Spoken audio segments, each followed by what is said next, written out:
प्रवीण राष्ट्रनीतिज्ञ पुण्यात्मा भारत रत्न श्रीजुक्त अटल बिहारी वाजपेयी जी जन्मदिवस भारतीय जनता पार्टी तरफ आज राज्य कार्यालय अटल सम्मान प्रतिवर्ष परी 10 वर्ष है विगत 10 वर्ष है अटल सम्मान प्रदान करा जाउची।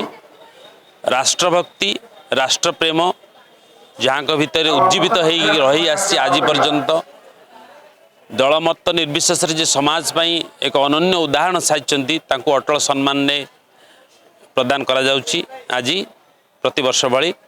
तेणु सांबादिक कवि राजनीतिज्ञ विभिन्न वर्गर लोक को आज सम्मानित करा जाउची। यह गोटे प्रेरणा दब जे वाजपेयी जी नीति आदर्श को लेकर जो माने जीवन रे काम रे लगे पारिचंती एवं पारिबे तांको प्रति ये सम्मानटी निश्चित भाव में बहुत आगू नब एवं समाज को गोटे सुंदर वार्ता दब।